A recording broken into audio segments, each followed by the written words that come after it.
El banquete, de Julio Ramón Ribeiro. Narración: José Luis Escalante. Con 2 meses de anticipación, don Fernando Passamano había preparado los pormenores de este magno suceso. En primer término, su residencia hubo de sufrir una transformación general. Como se trataba de un caserón antiguo, fue necesario echar abajo algunos muros, agrandar las ventanas, cambiar la madera de los pisos y pintar de nuevo todas las paredes.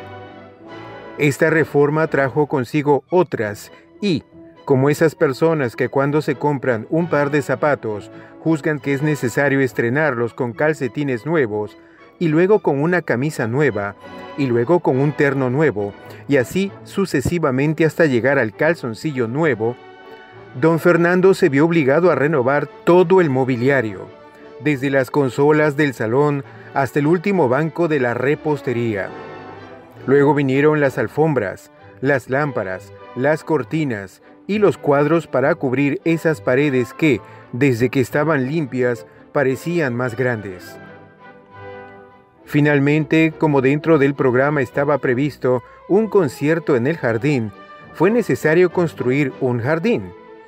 En 15 días, una cuadrilla de jardineros japoneses edificaron en lo que antes era una especie de huerta salvaje, un maravilloso jardín rococó, donde había cipreses tallados, caminitos sin salida, laguna de peces rojos, una gruta para las divinidades y un puente rústico de madera que cruzaba sobre un torrente imaginario. Lo más grave, sin embargo, fue la confección del menú. Don Fernando y su mujer, como la mayoría de la gente proveniente del interior, solo había asistido en su vida a comilonas provinciales, en las cuales se mezcla la chicha con el whisky y se termina devorando los cuyes con la mano. Por esta razón, sus ideas acerca de lo que debía servirse en un banquete al presidente eran confusas. La parentela, convocada a un consejo especial, no hizo sino aumentar el desconcierto. Al fin, don Fernando decidió hacer una encuesta en los principales hoteles y restaurantes de la ciudad, y así pudo enterarse que existían manjares presidenciales y vinos preciosos que fue necesario encargar por avión a las viñas del mediodía. Cuando todos estos detalles quedaron ultimados, don Fernando constató con cierta angustia que en ese banquete, al cual asistirían 150 personas, 40 mozos de servicio, 2 orquestas, un cuerpo de ballet y un operador de cine, había invertido toda su fortuna. Pero al fin de cuentas, todo dispendio le pareció pequeño para los enormes beneficios que obtendría de esa recepción. Con una embajada en Europa y un ferrocarril a mis tierras de la montaña, rehacemos nuestra fortuna en menos de lo que canta un gallo, decía su mujer. Yo no pido más, soy un hombre modesto. Falta saber si el presidente vendrá, replicaba su mujer. En efecto, don Fernando había omitido hasta el momento hacer efectiva su invitación. Le bastaba saber que era pariente del presidente, con uno de esos parentescos serranos tan vagos como indemostrables y que, por lo general, nunca se esclarecen por el temor de encontrarles un origen adulterino, para estar plenamente seguro que aceptaría. Sin embargo, para mayor seguridad aprovechó su primera visita a Palacio para conducir al presidente a un rincón y comunicarle humildemente su proyecto. Encantado, le contestó el presidente. Me parece una magnífica idea, pero por el momento me encuentro muy ocupado. Le confirmaré por escrito mi aceptación. Don Fernando se puso a esperar la confirmación. Para combatir su impaciencia ordenó algunas reformas complementarias que le dieron a su mansión el aspecto de un palacio afectado para alguna solemne mascarada. Su última idea fue ordenar la ejecución de un retrato del presidente, y un pintor copió de una fotografía y que él hizo colocar en la parte más visible de su salón. Al cabo de 4 semanas la confirmación llegó. Don Fernando, quien empezaba a inquietarse por la tardanza, tuvo la más grande alegría de su vida. Aquel fue un día de fiesta, una especie de anticipo del festín que se aproximaba. Antes de dormir, salió con su mujer al balcón para contemplar su jardín iluminado y cerrar con un sueño bucólico esa memorable jornada. El paisaje, sin embargo, parecía haber perdido sus propiedades sensibles, pues donde quiera que pusiera los ojos, don Fernando se veía a sí mismo. Se veía en chaqué, en tarro, fumando puros, con una decoración de fondo donde, como en ciertos afiches turísticos, se confundían los monumentos de las 4 ciudades más importantes de Europa. Más lejos, en un ángulo de su quimera, veía un ferrocarril regresando de la floresta con sus vagones cargados de oro.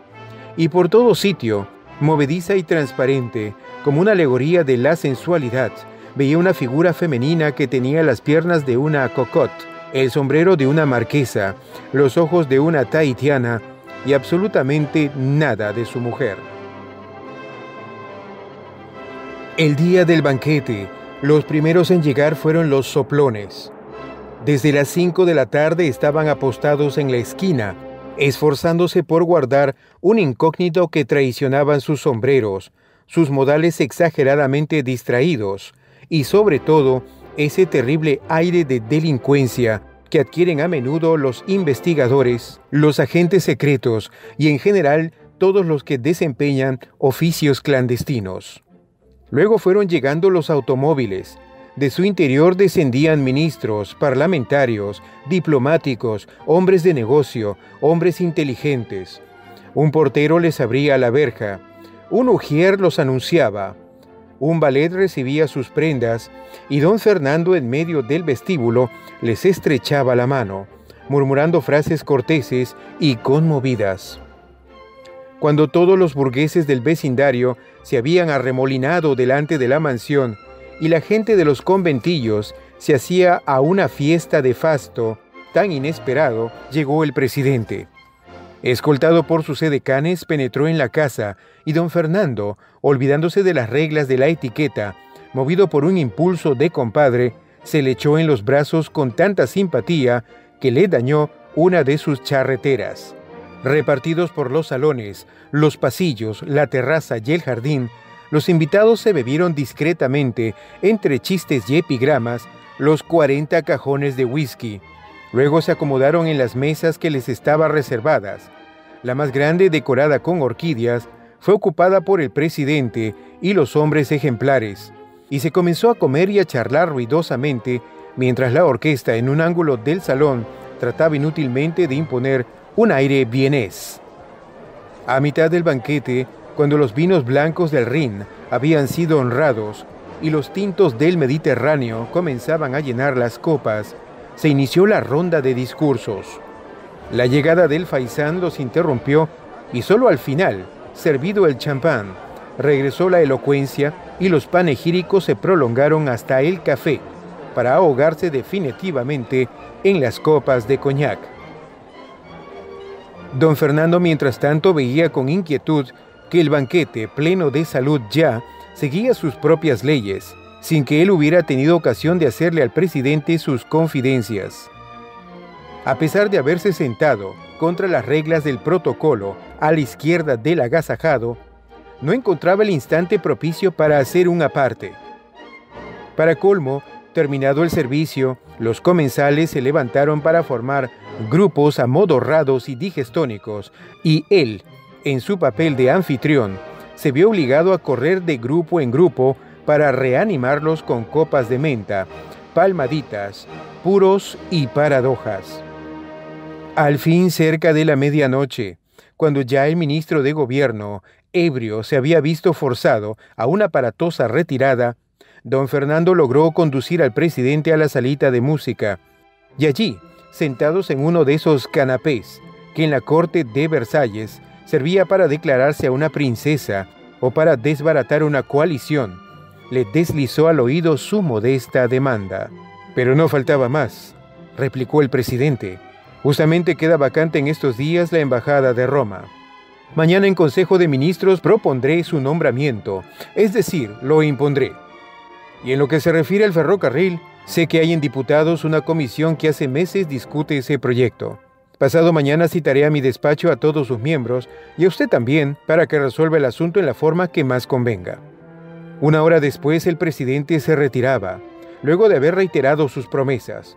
Lo siguieron sus ministros, el Congreso, etc., en el orden preestablecido por los usos y costumbres. A las 2 de la mañana quedaba todavía merodeando por el bar algunos cortesanos que no ostentaban ningún título y que esperaban aún el descorchamiento de alguna botella o la ocasión de llevarse a hurtadillas un cenicero de plata. Solamente a las 3 de la mañana quedaron solos don Fernando y su mujer, cambiando impresiones, haciendo auspiciosos proyectos, permanecieron hasta el alba entre los despojos de su inmenso festín. Por último, se fueron a dormir con el convencimiento de que ningún caballero limeño había tirado con más gloria su casa por la ventana ni arriesgado su fortuna con tanta seguridad. A las 12 del día, don Fernando fue despertado por los gritos de su mujer.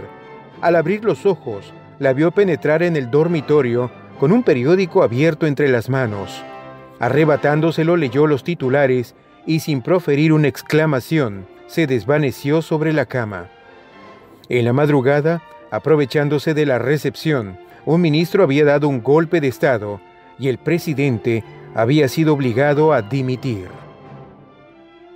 Escrito en Lima, en 1958. El banquete, de Julio Ramón Ribeiro.